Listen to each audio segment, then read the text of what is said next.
All right, it's 9:30. We're going to start. People will show up and I have messages from some folks that are running late. That's okay. We'll get things going. Thank you all for coming today.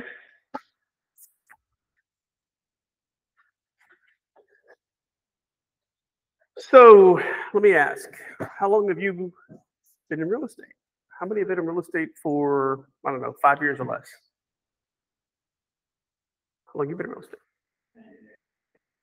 Okay, so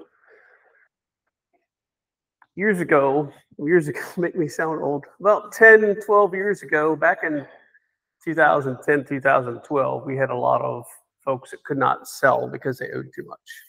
Y'all came in the industry at a time where the market was going up, values are going up, and they've continued to climb. I mean, they've increased, what did we say the other day, 5.5% just over the last year.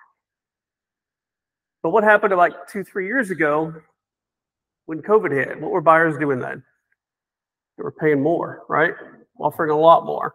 Luckily, homes have still appreciated since then, but we're going to get into a market where you're going to come up to a seller and you're going to cover the net sheet. And let's say you tell them they owe $300,000, but you tell them they can sell for $310 and they owe $300. That math don't work. Costs a homeowner anywhere from about 8 to 10% to sell. You figure 6% commission, about 1% to maybe 1.5% in closing cost assistance to a buyer. And then they have all the other fees between attorney fee, their taxes, prorated taxes, everything else you have on the net sheet. If you do a home warranty, that kind of stuff.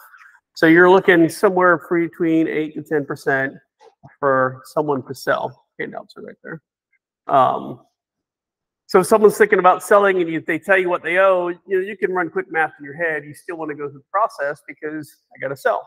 They need to move out, right? So we got to figure out a way. So if they come to you to sell and they owe too much, this is why I always tell people, look, don't ask anybody what they owe. First of all, you're breaking real estate guidelines rules. Second of all, it doesn't matter. They got to move, right? We got to help them move. If they come to you and say, I need to sell my house, they probably got orders. They got to get out of here. They have no clue what their options are.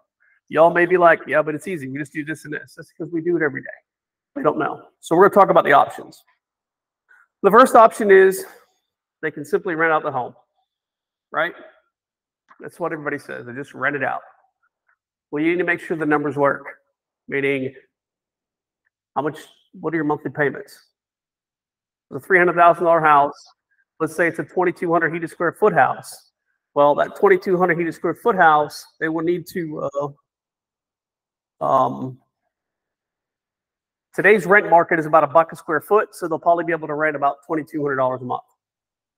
For a $300,000 house, right? If their mortgage is, say, $1,800, what's a $500 a month profit, right? Well, $400 a month, $1,800, $2,200, $400 a month profit.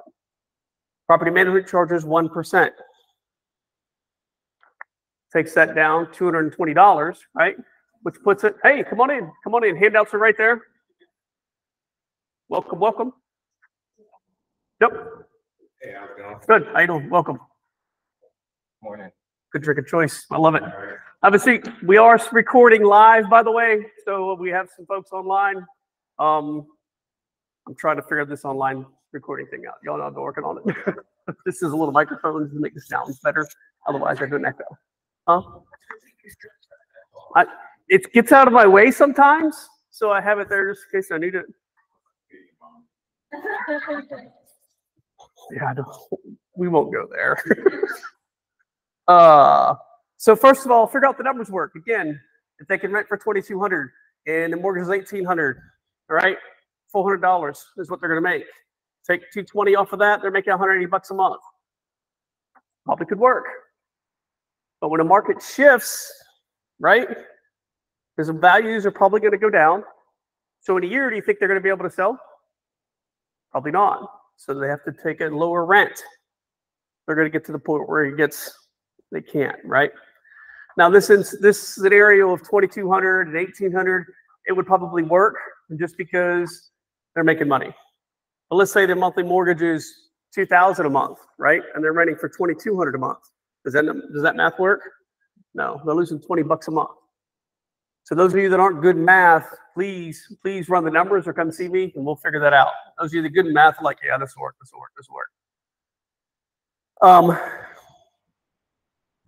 Make sure if they want to rent that you cover the renting process with them. Don't just say, yeah, you can rent and let it go, okay? Cover it with them, because the last thing you want to do is tell them to rent and be a bad experience and they don't refer people to you, okay? The whole business that you do every day is referrals.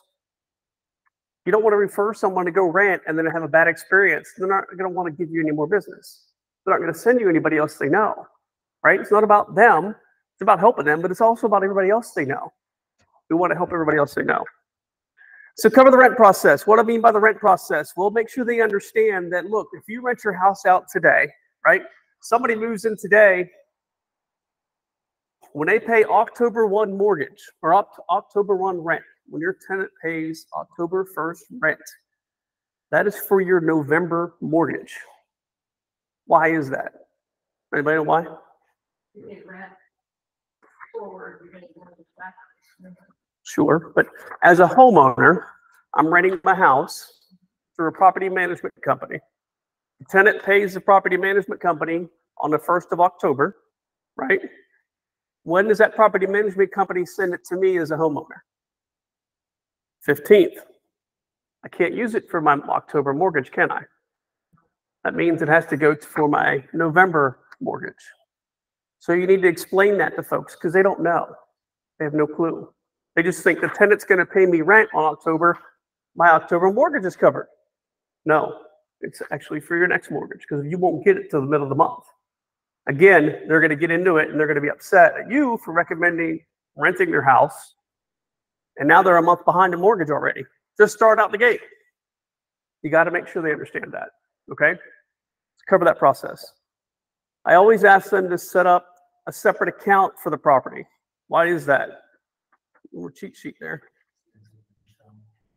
Great for an accountant, right? At the end of the year, if you have a rental property and you have a separate account, they can simply go print out the activity and take it to the account and make notes beside it. It's a simple way to track a rental property instead of going to the personal account and seeing things. And I say, look, just take out some money as you need it to pay the mortgage, leave everything else in that account. Then if you have a repair that comes up or something, you have that in that account. You're not taking out of your savings, and it's a true investment account. You have to treat it that way, right? Do you recommend that they have money reserved? Yes. That'll help them keep a reserve if they just take out the money that they need to pay the mortgage. Yeah, but most people that are in this situation don't have a reserve. Yeah. Reserve do you recommend? 3 months. Yep. Because 3 months will help them if they're making money each month to the point where.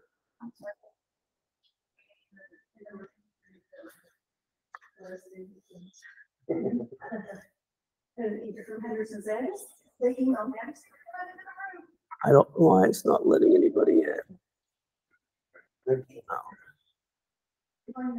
It's not. Your hair looks pretty. Yeah, I get to sit at the desk. I never sit at that. It's saying that they're in. I don't know. Tony, are you in? Oh, Daniel's in. Tammy's Yes, in. I'm here. All right, I got y'all in. Never mind. I got them in. Again, I'm still trying to figure this stuff out. Should be handouts. Over here some.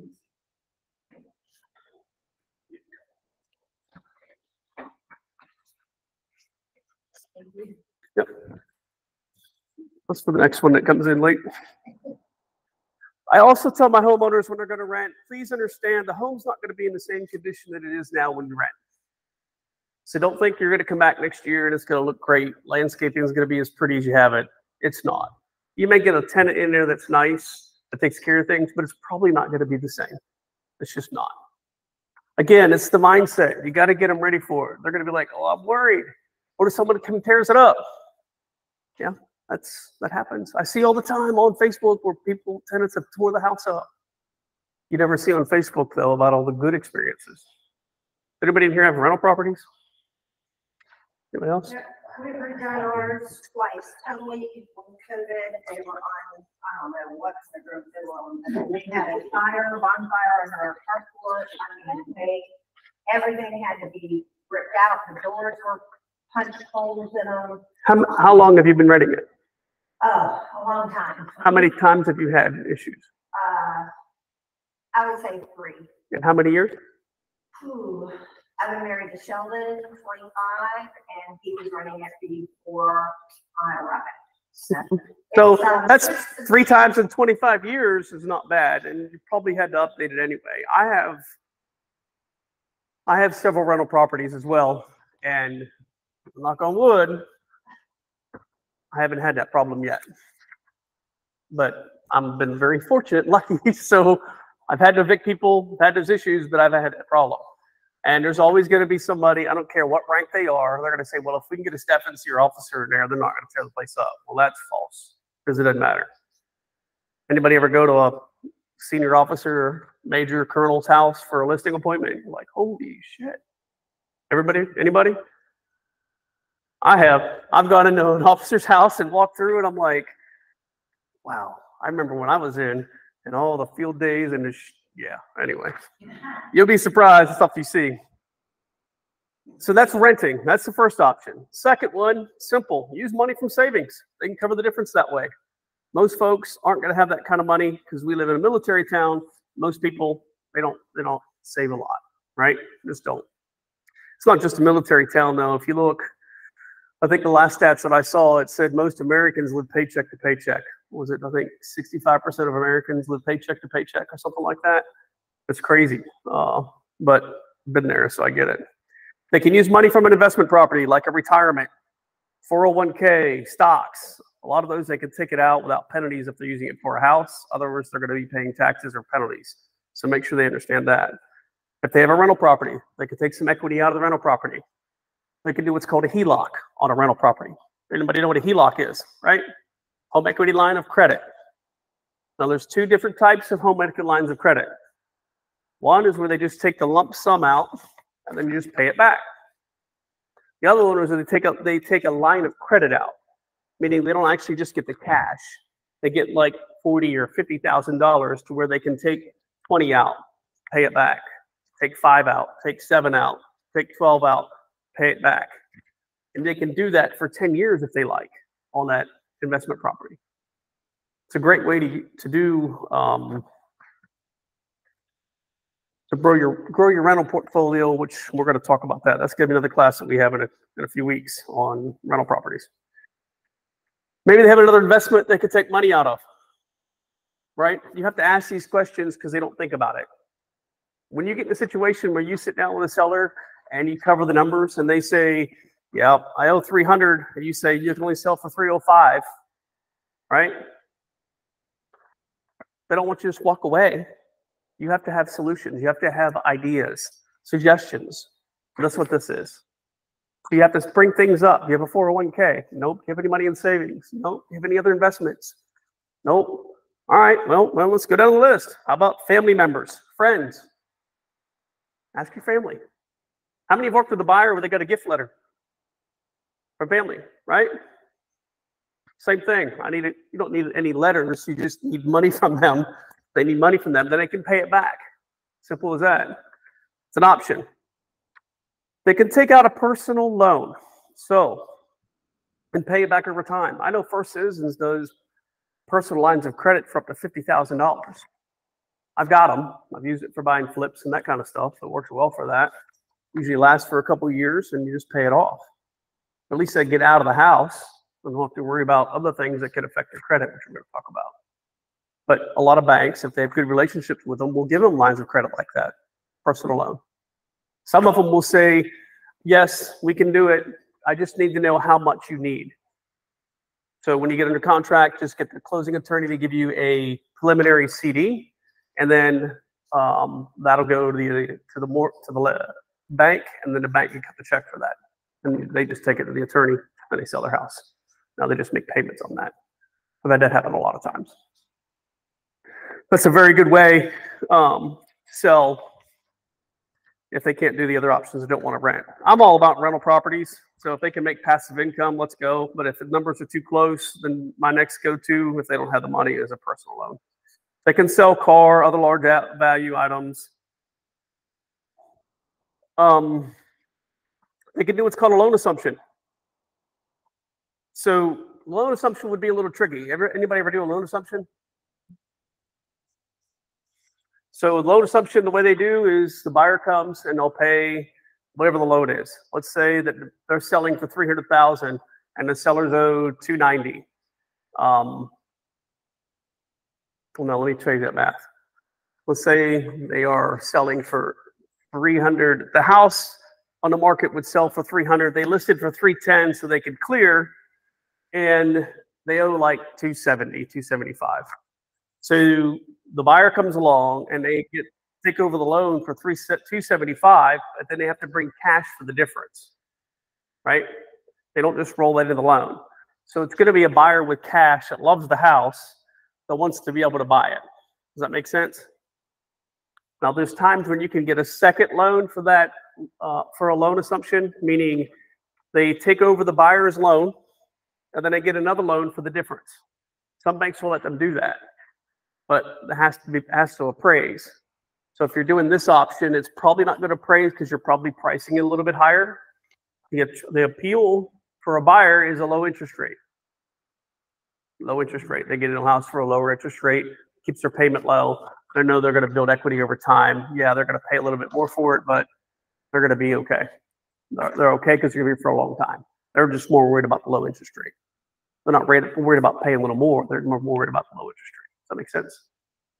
So that could be an option, but you know, if that's, let's say that it's 310 that your CMA has, and in order for them to be able to break even, you got to sell for 315. Yeah, you might be able to do that. You could probably still try to do that. I'd probably suggest, you know, the loan option type thing. If it's like they owe 310 and then CMA says 305, well, that means you got to sell for what? Math people? 340, somewhere around that area, right? For them to be able to break even. That's 30,000 over list price, or 30,000 over market value. You know what I mean? If market value is 310, we'd have to sell for 340 to be able to break even. 30 grand between commissions and everything else. Remember, it's about 8 to 10% of whatever the list price is that a seller needs for all their fees to sell. Everybody up to speed so far? Because the rest of them starts to get in a little bit more explanation. Rent to own. This is typically an investor. So there's a lot of different ways that investors do rent to owns. If any of you all ever had a listing for sale and an investor calls and says, I want to take over this guy's loan. I want to do like a loan assumption, but I just want to take over the deed. They still pay the mortgage. Anybody have anything like that? Any investors call them? It's like an assignment. They want to do an assignment of deed is what they call it. There's several different terms, but it's basically an assignment of deed. So Brandon's got a house for sale, and I'm an investor. And I go to Brandon and I say, look, I'm just going to buy your house the way it is right now. Right? I'll pay all your closing costs. You don't have to pay nothing. I'm just going to do assignment of deed. In other words, you're going to sign the deed over to me, and you're going to keep the mortgage in your name. I'm just going to make the payments. You'll change everything with the bank as far as your mailing address, your insurance, all that needs to come to me. But all that debt stays in your name. There's a lot of investors doing it. They're doing it in town. They're doing it here, but they're doing it everywhere. Because they'll call you and they'll say, I've had it on my listings. Guys out of Florida, out of freaking California, even in town, will say, hey, I see you got this listing. It's been in the market for a while. I got an option for your sellers. A little creative. I'll make sure I pay all the fees. They don't have to pay nothing. All you do is walk away. And your seller's like, well, shit. Yeah, let's do it.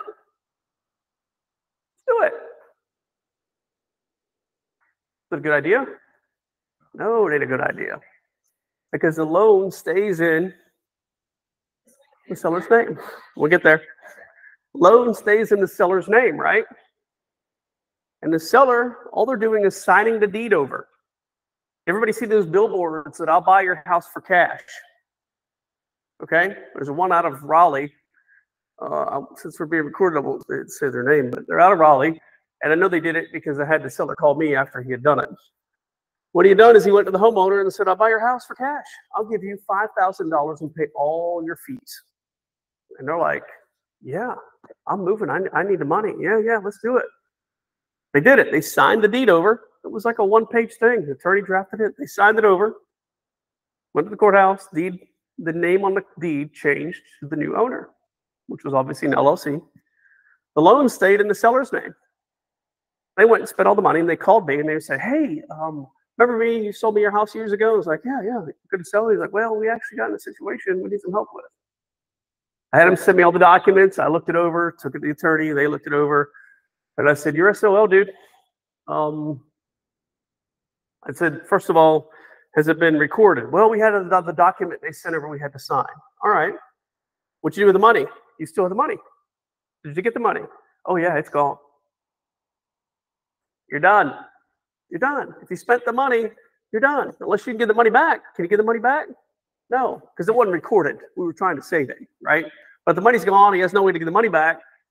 Can't do it, right? It was past that point. So what happens is when you get a mortgage in your, anybody ever read mortgage docs? The deeds of trust and all that shit?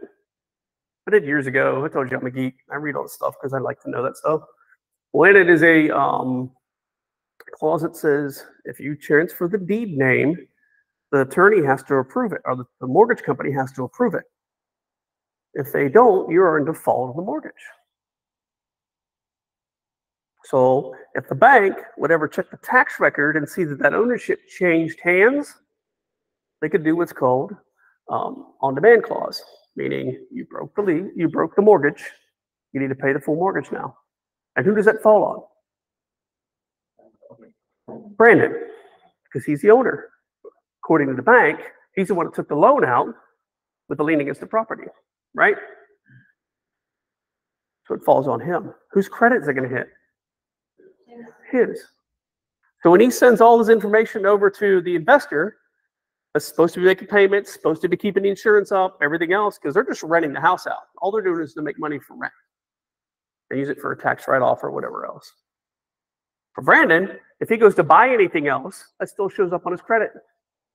He don't have a lease. He can get one from them, but it's going to show who the owner is and not him, so he's going to explain all that.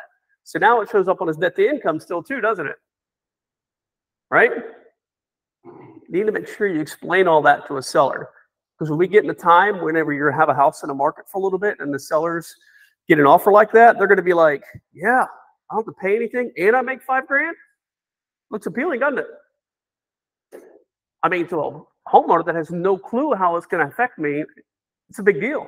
I'm like, yeah, give me the money, let's go. They're happy. Not a good idea. Everybody understand that piece, right? Questions? Next option is what's called forbearance, loan modification or refinance. It's like 3 different things. Everybody know what forbearance is? It happened a lot during COVID. Forbearance is when the mortgage company says, don't worry about making your payments. We'll give you a break for a few months. Just don't make your payments. Right? We'll give you 6 months to get things under control. Well, it doesn't mean that you don't have to go back and make those payments, that those are forgiven. In 6 months, if you're making $2,000 a month payments, in 6 months, you're going to have $12,000 due plus the current mortgage, so $14,000, right? They're just not charging late fees, and they're not reporting it to the credit bureau. So during COVID, a lot of tenants weren't paying rent. A lot of homeowners weren't paying mortgage, right? The banks started doing what's called forbearance, meaning we'll give you a year to get through this pandemic. This government was giving incentives, everything else. And they said, we'll give you a year. Don't worry about paying your mortgage. Just don't do it. Everybody's like, hell yeah, man, I got no mortgage payments for a year. I'm good because it wasn't hitting under credit. So they were happy, right? A year later comes and they send a notice, hey, you need to pay up. They're like, wait a minute, what's going on? You said I had to pay. Yeah, right now. That doesn't mean you have to pay ever. Hello. We lent you the money to buy the house and we gave you a break because of the hard times, but you need to catch up. And they were like, well, shit, I don't have that kind of money. What do I do? So then they went in to do the loan modification. What the loan modification is the bank will say, let's adjust your terms. You know, we'll keep the same loan that you have here. We'll increase your payment from $2,000 to $2,500 a month for the next 4 years to cover the loss that you didn't pay for the last year. It's a loan mod. It's a temporary modification to a loan in order to catch up, right? Or they'll say, that's fine, but we're going to extend this loan out this long to cover it at the tail end. Most of the time, it's they increase the mortgage over a short period of time to cover the deficit because they don't want to wait to the end. They're not going to get it at the end. The other one is just a simple refinance. You all know about refinance, how they work, right? But if they go to refinance today, they're probably not going to work because they don't want to. Sorry, I had someone else. They're probably not going to. I'm sorry, everybody online. I'll fix that where you can just automatically come in. I told you I'm working the bugs out. I'll get it fixed. If they refinance today and they bought it 3 years ago, do you think the rates are going to be the same? Think it'd be better? Probably not. Rates today are where? About 6.25. That's what we talked about the other day, right? Where were they at about 3 years ago? 2.5, 3. There's no way you're going to get that today. Not even with the buy down. That ain't going to happen. I don't think you can get a buy down that. I know you can't get a buy down that well. These are everything we've talked about to this point will not affect your credit. Next few things we talk about will affect your credit. Yes. All of this is confidential information, right? Between you and the seller, yes. Have this conversation. When can I have this conversation? After I provide the disclosure or after they sign a listing agreement? You haven't signed a listing agreement because you don't even know if you can sell. Right. During your analysis, when you sit down and cover what the market's doing today, and you go through the net sheet and you ask them, what do you owe? And then you discover they owe too much. That's when you have that discussion. So they can give me confidential information. You've already covered agency with them. Right, I'm saying, but I'm not their realtor. You've covered agency with them and told them not to tell you anything they don't need to tell you. So, but once they start telling me this, as long as I've covered agency. You've covered agency with them. You've told them, this is your brand of rolling. You don't tell me anything you don't want me to tell you. Right? Don't tell anybody anything you don't want to tell you. Yeah? Yeah. Yeah. Well, you talk to a seller and they figure out, and all of a sudden they say, yeah, we don't want to use you. We're gonna use Dana instead. Well, it's in-house, so you can't do that. But let's say Dana was not with the firm, you know what I mean? Then you'd be like, look, those folks are upside down. That's good. Yeah, you know. But you told them during when you covered working real estate agents, I covered agency with you. You all understand that. I'm here to help you. Let's cover the number. The same thing with the seller telling you how much they owe. You go to a listing appointment and tell you what they owe. They don't list with you. List with Dana. Well, now you know what they owe. You know their timeline to move. You know they have to freak out and go, right? Because they're going to be out of here today. You can do that with your buyer. All you're doing here is just covering options and you're figuring out their financial status. That's it. Good question, but yeah. Make sense? Any other questions up to this point? Everybody good? So the next one is it starts getting the things that's going to affect your credit, which is a short sale. Everybody know what a short sale is? It's not short because it's quick, okay? It's short because they're shorting the bank. The bank's being shorted what they owed, meaning the homeowner owes $300,000 and it's probably going to sell for $275,000. After fees and everything, what gets back to the bank, back to the lender, is going to be about, let's say, I don't know, $250,000. So they had a $50,000 short on that mortgage. Why it's a short sale? Because they're shorting the bank what they owe, right? We're going to talk about how that works. We're going to get into a little bit of that intricacies of that. So with a short sale, not all the time, but a lot of times, the banks want you to be behind on your mortgage. which is dumb, right? But they're saying you're paying your mortgage now. Why do I want to take a $50,000 loss if you're paying your mortgage? Just keep doing what you're doing. You'll be fine. Not saying this is the case with every bank because every bank's different, but I can tell you when I did short sales, that was the case. They would tell the homeowner, you got to be behind before we can help you with a short sale. So as soon as they miss the first mortgage payment, what's it do? Or it's the credit bureau. Starts tearing their credit up. Yep. So you make sure you got to tell them that. The first thing a homeowner wants to do is call their mortgage company and say, look, I need to sell. I'm selling for less than what I owe. I'd like to process a short sale. What the bank's going to do is say, well, let's do a loan modification. We have to send you the loan modification first. Remember we talked about loan mods and how they work, right? Seller's going to be like, all right, well, I mean, most banks will say you have to go through the process. So they'll take them through the process and they'll get denied for a loan modification. And then they'll say, okay, well, you're still making your payments, but until you're behind your payments, we can't do a short sale. But if they say, yeah, we can do a short sale, then they'll have to file for what's called a hardship. They'll have to put a letter together and saying why they can't continue to make their payments. They'll have to make a statement and send it to the bank. And then a bank will have to approve that hardship. Now, this doesn't mean you can't have the house in a market for sale. They just need to make sure that your seller understands the process and they're on top of it, right? Once they file for a hardship, the lender has specific guidelines. Every lender has a different list of documents they need.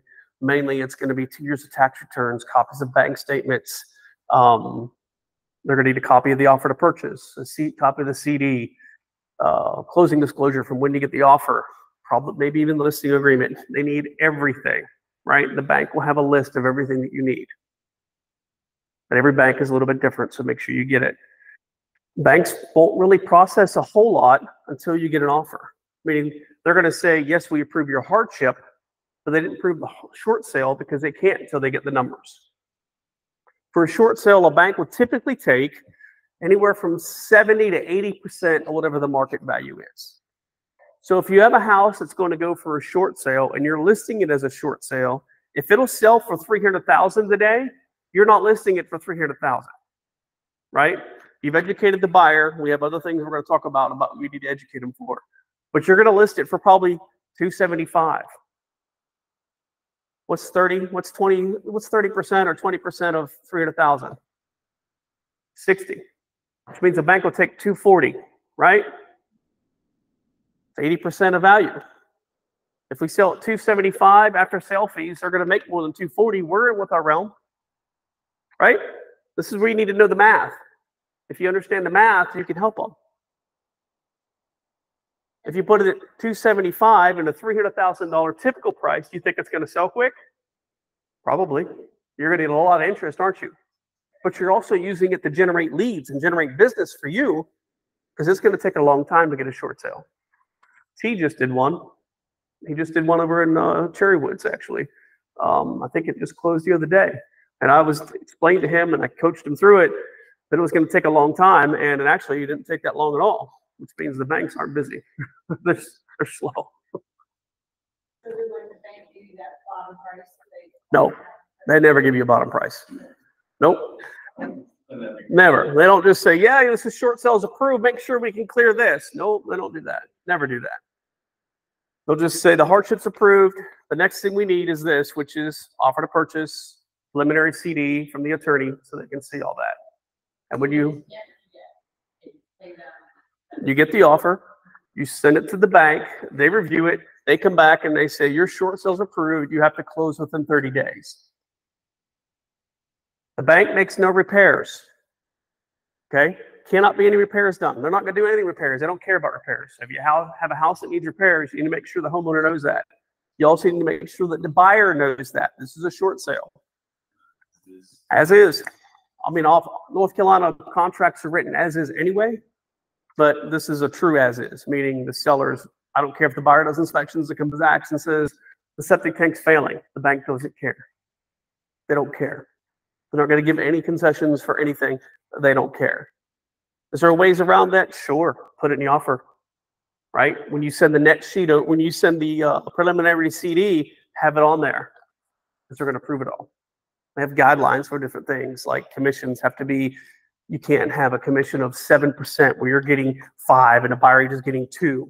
No, they won't pay more than 6 and it has to be even 3-3. They don't want to see that split out differently. No, don't. They do their own appraisal for a short sale. The bank will do their own appraisal, but then the buyer has to do their appraisal as well. We're not going to get into the depths of short sales today because there's times whenever the bank does their appraisal and it's different from what the buyer's appraisal is, and now we have a difference of value, right? And that gets into a whole other shit show. We're not getting into that. I'm just kind of giving you a basic outline of short sales and the implications of it.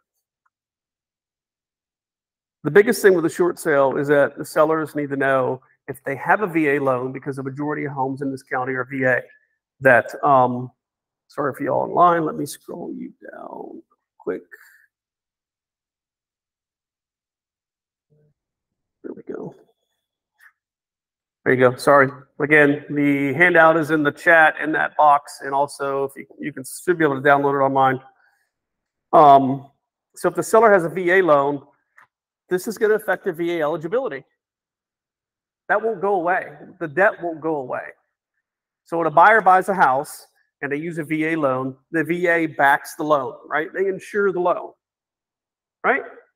So if you quit making your payments on the house and they foreclose, then the VA will obviously pay the bank, Wells Fargo, we'll say in this instance, they'll pay the bank a portion. They don't get all back, but they'll pay them a portion of whatever, bless you, whatever is due on the mortgage. Let's say, same instance, $300,000.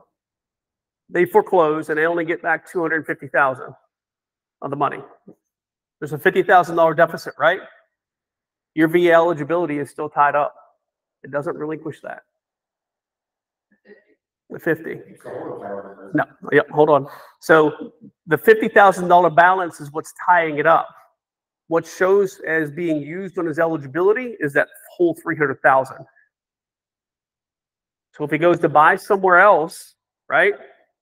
First of all, the VA may not do it because he still has a balance left from a foreclosure. If they do it, then it's going to go based off of whatever that limitation is in the area. I think it's like 836 here. So if it was 300,000, they'd still have 536,000 left. Make sense? It's like a second tier VA, right? Will it ever come off? If they pay the 50,000 off. Other than that, no, because it's never been fulfilled. So they need to understand that if they go through a short sale, that their VA eligibility is just never going to get relinquished unless they pay it off. They may be able to get money later, have a big bonus coming or something where they can pay that off. But it's always going to be tied up. It's going to hurt them. You need to explain that to them, because if they don't understand that, do you think that's going to affect them later when they go try to buy a house? Yeah. Yes. You know, really, like, I don't know, congressional or VA protections? No. So let's talk about some other programs. I'm glad you brought it up. There were a lot of different fun programs that were out there.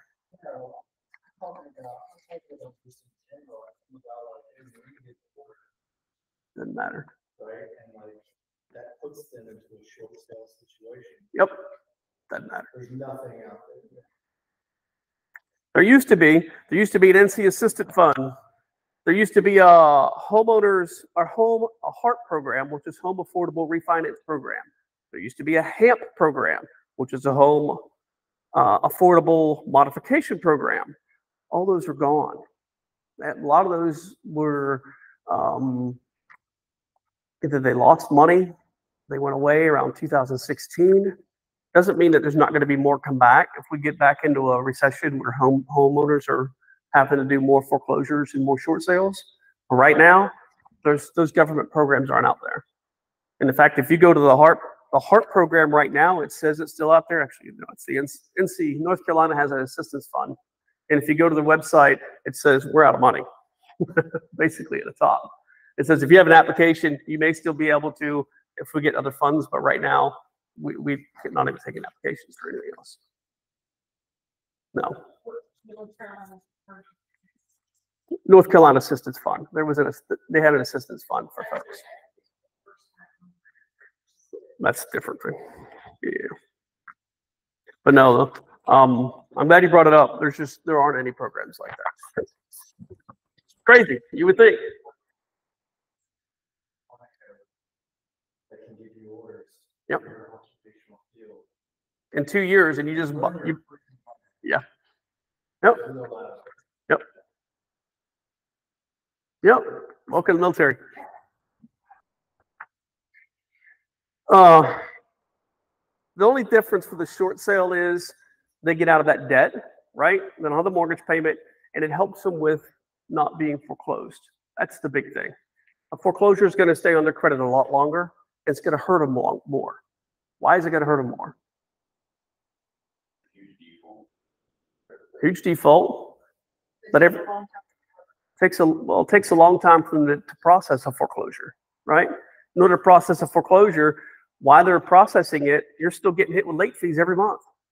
And every month your credit goes lower and lower and lower. It gets to the point where instead of dropping 20 and 30 points, it's dropping like 2 and 3. But look, when you get in the 400s, it's not much further to go, right? So if you get someone that has a 410 credit score, they work pretty hard for that, or they had a foreclosure. Worked pretty hard, meaning they didn't work at all. They didn't make any payments. They didn't do anything. Just saying. Yeah. So we're going to talk about foreclosures in a second. Another last resort would be a bankruptcy. They may be able to go to an attorney and do a bankruptcy and get some of their other bills for relinquished, modified, work something with a bank to where it's not a foreclosure. That would probably be a lot better option than a foreclosure. But you do have the homeowners just like, you know what? I got orders. I need to get the hell out of here. Fuck it, I'm gone. Whatever. I'm out of here. I don't care. They can do whatever they want in the house. I'm just not paying. It's a shithole anyway.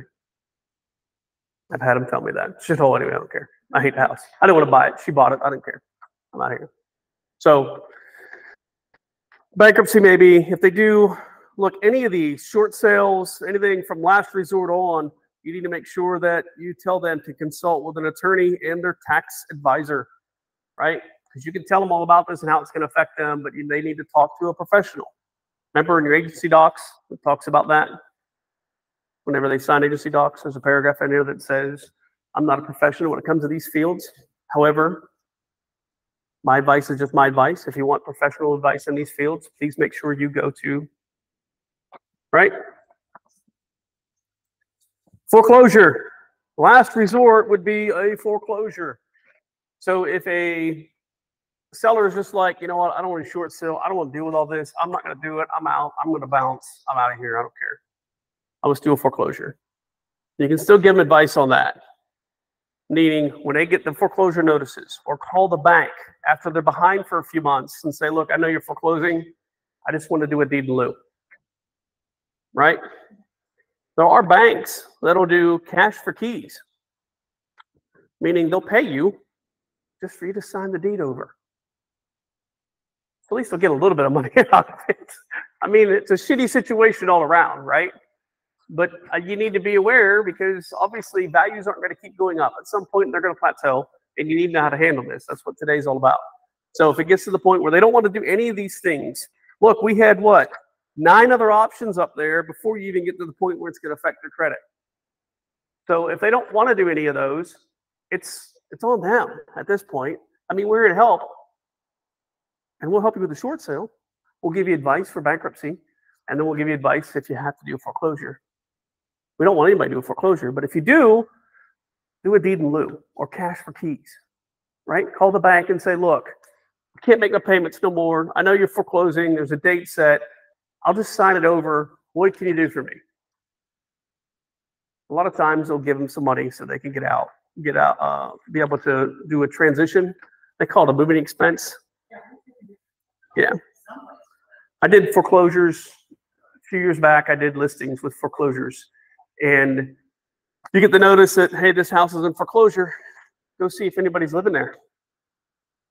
So you go up the house and get out of here. You know, hey, what you do? They're not late on payments.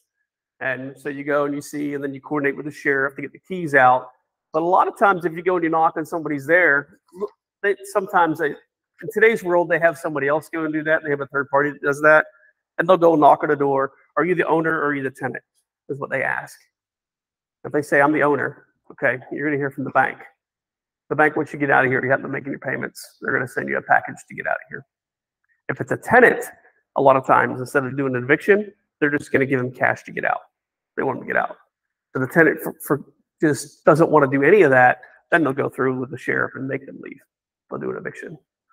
But, you know, it's easier for a bank just to say, let me give you $2,000 to get out of here so we can keep moving. And people that are not making their payments, living there, right? They're going to take it to go most of the time. Some will take it and stay there, then they get evicted. Yes. Come back to that. When they sign the property over, if they do a deed in lieu or cash for keys, obviously the credit's still going to be affected, right, until it's processed. It's also going to come back to them on their VA. Same thing. Just like we did foreclosure short sales, right? The money's not paid back. So what the bank does is they take the property forcefully, sign it over, and then they go sell it. So now a $300,000 sale that you could have done a short sale for $275,000 now just sold for $200,000. Holy shit! Now they got a $100,000 that's still left under VA eligibility, right? And some people are like, well, I'll just pay that off later. Yeah, well, a foreclosure and you pay it off later at $100,000, you're never gonna pay that off. Quit blowing smoke. I know that's bullshit. Oh, yeah, no. Questions about this before I get to her question? Explain that. So the question was, if it's in foreclosure, can we still list it? Yes, you can.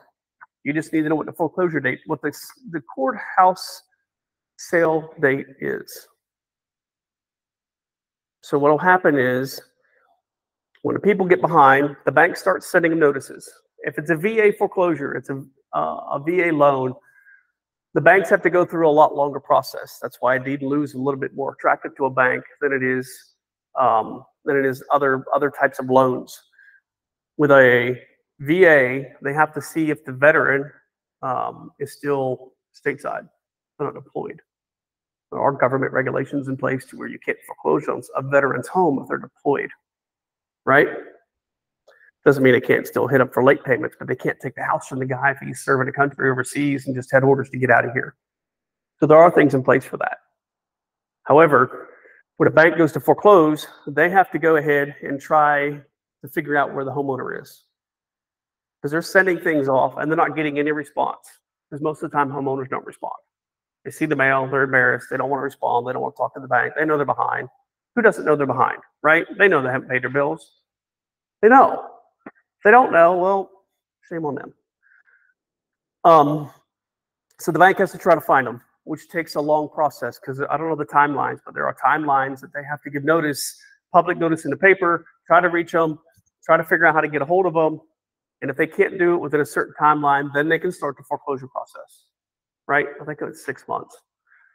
So when they start the process, what will happen is they'll set a date for foreclosure at the courthouse. And they'll go to the courthouse, and there's actually a guy. If you email the courthouse, Onslow County foreclosures, they'll actually send you a list of properties that are coming up for foreclosure. And the guy will actually come out on that date. Let's say it's today. They'll come out on the courthouse steps. It's crazy. If you've never been to one, you need to go. It's pretty cool. They'll come out and they'll read the notice. Here be. Today we come in. It just reads on the thing. This property, and today it's being auctioned for $275. So I have a bid for $275. Anybody bid for $275? You bid $275. You bid $275.1. You bid $275.7. Okay, you got it. $275.7. That'll sit for 10 days. Within 10 days, I can go do an upset bid, and though I have to do at least 15% increase on a bid. So I come and say, I'll buy it for $280. Now that bid sits for 10 days until it cures, and then they buy the house. A little bit more process, but they buy the house. If nobody buys it, $275, go once, no one, that'll still sit there for 10 days, right? No one buys it, it goes back to the bank. Foreclosure, didn't sell at the courthouse steps. They served notice publicly. The other public notice was a public sale. Now it goes back to the bank. The bank has the foreclosure. Now they come over to Brandon again. Brandon, we are a bank. This is an REO property. We need for you to list this house for us.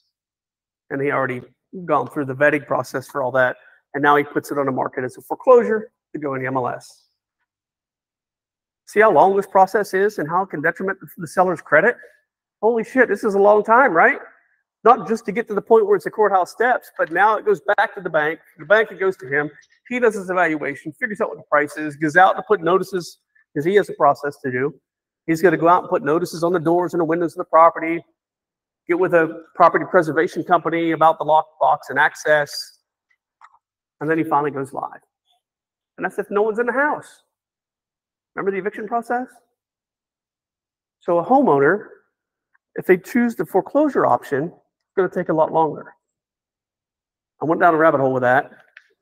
You can list the house for sale if it's in foreclosure, as long as you know when that courthouse sale date is.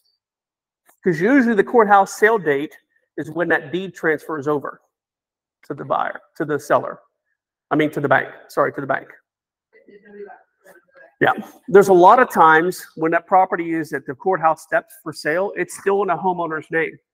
The deed hasn't transferred to the bank yet. If you have a house listed for sale and you get a contract on it, right? You can get what's called a third-party authorization. It's a form that allows you to talk to the bank on the seller's behalf. You have to get one to do a short sale as well. And you can call the bank and say, hey, I have a contract on our house. We're closing on this date. And then they'll tell the courthouse, take it off the docket. We're going to wait. And they'll delay the foreclosure. But you need to know the math. What I mean by the math is you need to get a copy of the mortgage statement, which shows what they owe, how much they are in arrears, meaning how many late fees they have and interest that's due, what the total due is, and then call the mortgage company and find out what the payoff would be to make sure they're going to clear enough when they sell. That make sense? Because you do still have homeowners that are in foreclosure that are just like, I got orders. This Sergeant Major up at Quantico is an asshole. I got to leave. Got to go. And they leave. And they just don't care about the house. They don't think about selling it. They're just pissed at the Marine Corps, pissed at whatever, life in general, and they just go. You ever see those houses? Right? Yeah. If you do driving for dollars, I know you see them. They leave. Those are the ones that you need to be calling to try to help. Because they're still getting the notices, right? Their credit's going to shit. They can't buy nothing. They're like, and that's usually when it starts to hit them. They walk away and like, I don't care if they can do it in their house. It ain't gonna hurt me a bit. Then they go to wherever and they go to buy a car and they run their credit and their credit's 480. They're like, holy shit, that house is screwing me again. Damn it. Damn it. That woman. It is it. All you guys, you know that. You women, don't pay attention. So that's, now they're like, all right, I got to do something for the house. And luckily, guess what? Old John calls. John Olson's calling. Says, hey, I'm driving for dollars. I see your house is vacant. Have you thought about selling it? Yes, I am. I'm ready to get rid of that POS. Damn it. Let's go. What do I got to do? Well, how do I get access? I don't know. I don't have a key to it. How do I get a key? I don't know. Well, if I get a locksmith out there, will you pay the bill? I ain't got no money. I just need to sell it. You got to make commission, aren't you? Don't you want to sell it for me? That's how some of them are. I used to call a lot of them because you can go into CRS tax site and you can do a search for everything that's in pre-foreclosure and then take those and get phone numbers and call them. The cool ones are you call and you say, hey, it looks like you're in pre-foreclosure. I am not. Where'd you get that list? Yeah, you're on the list. Well, I was, but back in November, and I cleared it up. I thought I cleared it up. Yeah, see, you're on the list. I knew you were. Quit trying to, you know. Anyway, you think about selling. Well, we missed last month's payment. Well, you just said you were behind. That didn't work. Anyway, does that answer your question? Yes, you can list it. Yeah. If you get in a situation, folks, where a seller owes too much, and you're not good at math, and you don't understand what to do, please come talk to me. Talk to me, talk to Jenny, right? And we'll help you. We'll figure out a plan for the sellers. The good ones are the ones that say, I just want to sell. What do I got to do? How can I figure this out? If you don't remember this, you don't have this, come talk to me. I'm okay at math. I can figure this out. As you know me, I'm a math guy. I love freaking spreadsheets and all sorts of shit. So we can figure it out. Questions about today? Today's easy. Today we didn't get into a ton of stuff. I broke it down real good. Questions? Any ahas today? Ahas been like, man, I didn't know you could do that. Anybody get anything today? Short sales and how they work? Yeah, traditionally, like I would just avoid that. The short sale doesn't sound as common. Foreclosures on forever. Yeah, me too. Short sales. No. That's never happening. I would just write like I'm just. I'd be like, this is not one of them is not affecting my future and my financial standing for the rest of my life. That's why Mark and I never bought a house for 40.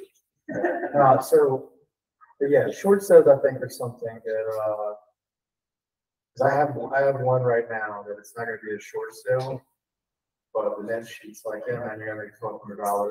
And so I don't care if you make $2, I've got to move. And he doesn't want to rent it because he needs the cleared off of VA because he's buying an expensive home at his next close. So I'm kind of like kept in the back of my head of like, You have other options. Well, you have other options there that you don't have to worry about even before you even get to that point. Any other ahas today? Anybody else? Nothing? Yeah.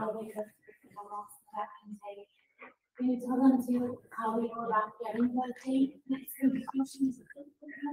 If they have somebody, you guys can say you're gonna look for push, but I want it. Somebody calls you and says, you're on duty, right? And they call me and say, hey, I'm interested in having somebody list my house for sale. You're gonna jump on that. And then you gotta meet with them and they tell you, well, I'm like a couple months behind and paying my mortgage. You already know at that point they're possibly in that process at least. And it's good to know that process. How long it's gonna take, how long they've got, what you're looking at, because your goal is going to be to take that listing and try to sell it and make your commission and make them some money even versus then get foreclosed on. But one of the things that you would need to know, like you said, is that date that it's gonna be sold, for auction, how do they find that information out? You're not always going to see it at the courthouse on the online version. The courthouse actually has big, thick-ass binders at the Register of Deeds office. That is nothing electronic at this point. So if you want to spend a painstaking day to go down and go through this book, there's a ton of people that are in pre-foreclosure and they file it with the county and they have a binder of all those. And you can sit and go, years ago I did it. You go through and get names and addresses and come and send them letters and send them notices and try to get them for listings. I used to do a lot of short sales. Really interesting. Yeah, they're thick ass binders. Yeah, I mean, and the staff down there, they change them out, but the only way it gets on that list that you get electronically, it's called an upset bid list or foreclosure list, is if they have a date set, meaning it's within 30 days out that they're actually gonna go to court. The foreclosure notice is in that big ass binder. So you have to ask the homeowner and they say, I don't know.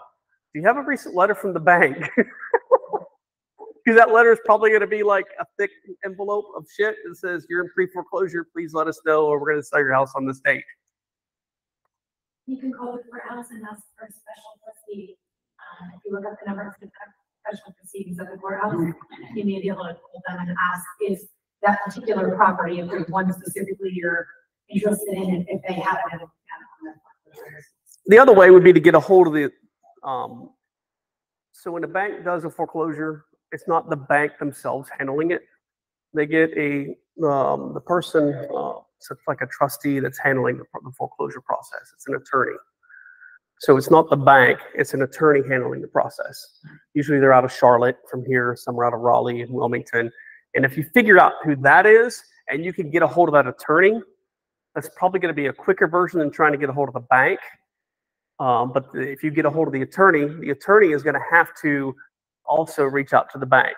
So it really depends. If you can call the mortgage company and you're getting a better response, go to them. If you're not getting a response, find out who the trustee is, who's handling the mortgage foreclosure, the foreclosure process, not the mortgage, but the foreclosure process.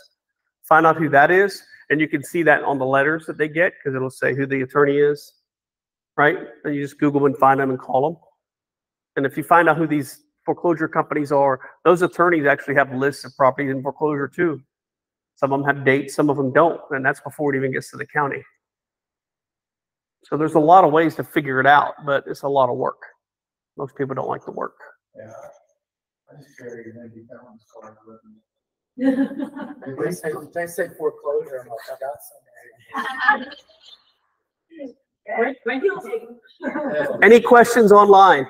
Anybody online have any questions? No? Good. Someone else? We good? Any questions about anything else? Everybody good? All right. Thank you for coming out today. That's it. Appreciate you. Thank you all for coming online.